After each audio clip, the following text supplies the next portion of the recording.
नमस्कार. नुकतेच जे स्वयंपाक करायला शिकले आहेत त्यांच्यासाठी कामं सोपी व्हावीत यासाठी मी काही टिप्स सांगणार आहे, त्यामुळे व्हिडिओ अगदी शेवटपर्यंत बघा. टिप 1, आपल्याला कणिक कशी भिजवायची ते बघायचं आहे. सुरुवातीला आपल्याला एका परातीमध्ये थोडंसं पीठ घ्यायचं आहे गव्हाचं आणि त्याच्यामध्ये मीठ घालून थोडं थोडं पाणी घालून आपल्याला हे भिजवायचं आहे. पाणी एकदम घालायचं नाही आहे. जोपर्यंत त्याचा गोळा होत नाही आहे तोपर्यंत आपल्याला या पद्धतीनं कणिक भिजवायचे आहे. खाली एखादं कापड घ्यायचं ज्याच्यामुळे आपली परात सरकणार नाही.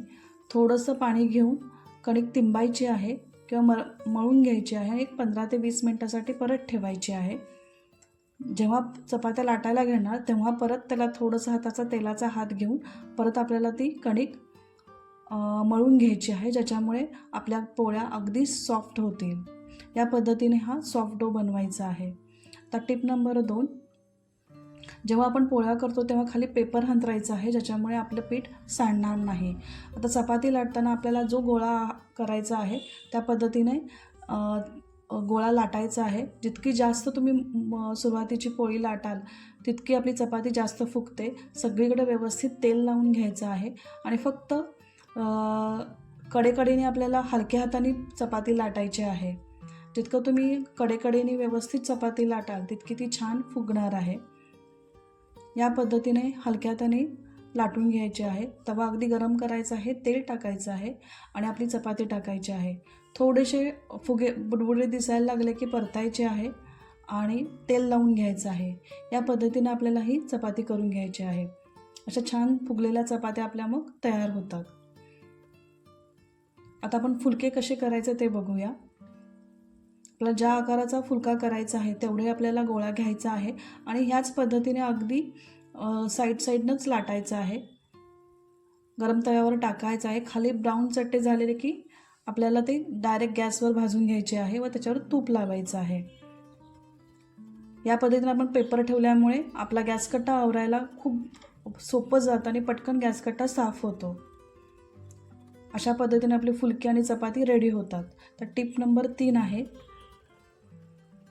जेव्हा आपण स्वयंपाक करत असतो तेव्हा आपण सगळंच कटिंग गॅसकट्ट्यावर करत असतो आणि सगळं कचरा आपण गॅसकट्ट्यावर टाकत असतो, ज्याच्यामुळे काय होतं की परत तो आवरायला आपल्याला वेळ जातो.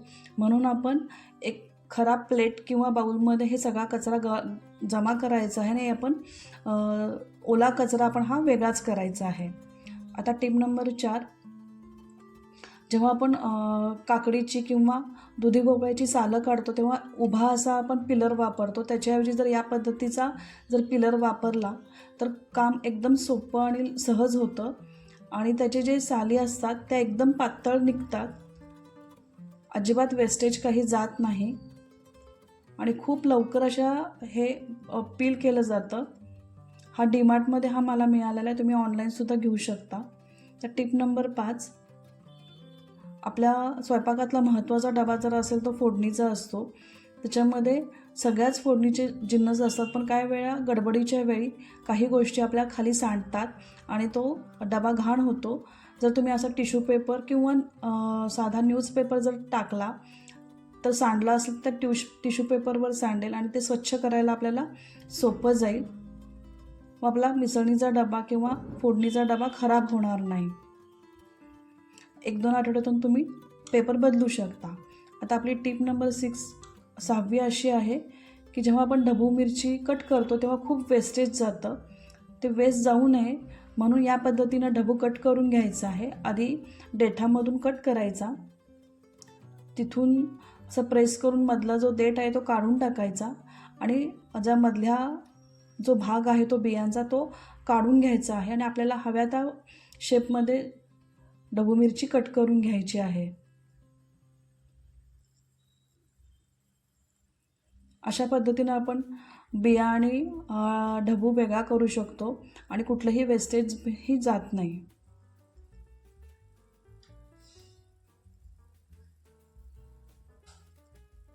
जेव्हा भरून ढबू करायची इच्छा असेल तेव्हा आपण हे अशा पद्धतीने वापरू शकतो.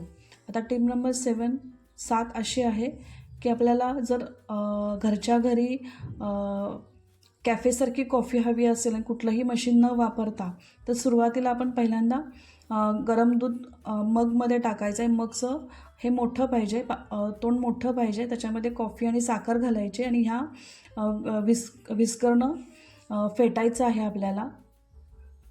जितकं आपण चांगलं फेटू त्याला जास्त फेस तयार होतो. हा स्टीलचा विस्कर अगदी सहज कुठेही उपलब्ध होतो. या पद्धतीनं आपली ही फेसाळलेली कॉफी तयार झालेली, अगदी कॅफेसारखी कॉफी तयार होते. त्याच्यावर थोडीशी कोको पावडर टाकली की आणखीनच तो टच कॅफेसारखा येतो. ही घरच्या घरी आपली ही फेसाळलेली कॉफी तयार होते. तर टिप नंबर 8, जेव्हा आपण कांदा लसूण न घालता एखादी भाजी करायची असेल तेव्हा आलं आपल्याला किसायचं आहे आणि त्याचा जो रस आहे त्याच्यामध्ये थोडंसं पाणी घालून एक पाव टीस्पून हिंग घालायचं आहे आणि या पद्धतीने मिक्स करून घ्यायचं आहे. आणि जी आपण भाजी करणार आहोत त्या भाजीच्या फोडणीमध्ये अगदी गॅस बारीक करून आपल्याला हे मिश्रण टाकायचं आहे. गॅस मोठा करायचा नाही तर ते मिश्रण बाहेरच उडून जाईल. आणि आपल्याला जी भाजी करायची आहे किंवा बटाट्याची भाजी करायची आहे ती नेहमीप्रमाणे आपल्याला सगळं बाकीची प्रोसेस करायची आहे. आल्याच्या रसाची फोडणी दिल्यामुळे त्या भाजीला चव वेगळीच येते आणि कांदा लसूण घातलेल्याची गरजच भासत नाही. आता बोनस टिप अशी आहे की जेव्हा आपण मुळ्याचा पराठा करतो तेव्हा खूप फाटतो किंवा व्यवस्थित होत नाही, तेव्हा मुळा किसायचा आहे आणि एका मलमलच्या कपड्यामध्ये आपल्याला असं पिळून घ्यायचं आहे. तसंच त्याच्यामध्ये बांधून एक 10 मिनटं ठेवायचं आहे. त्याच्यामुळं अगदी पाणी हे होईल, त्याचं नितळून जाईल. आणि तुम्हाला ज्या पद्धतीनं मसाले घालायचे आहेत, आलं लसूण, मिरची, कोथिंबीर, धने जिरे पावडर, फक्त याच्यामध्ये मीठ घालायचं नाही, बाकी सगळं घालायचं आहे.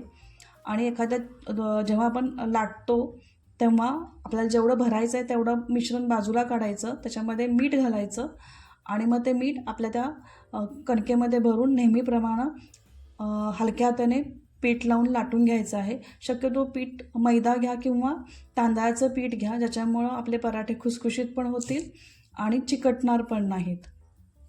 न चिकटता न मोडता आपले पराठे तयार झालेले आहेत. पराठे भाजताना नेहमी अगदी कोरडे पहिल्यांदा भाजून घ्यायचे आणि नंतर मग थोडंसं तेल, तूप, बटर तुम्ही लावून तुम्हाला आवडेल त्या पद्धतीने भाजून घ्यायचे आहेत. अशा पद्धतीने आपले हे मुळ्याचे पराठे तयार झालेले, कुठलेही न थांबता. परत भेटूया. धन्यवाद.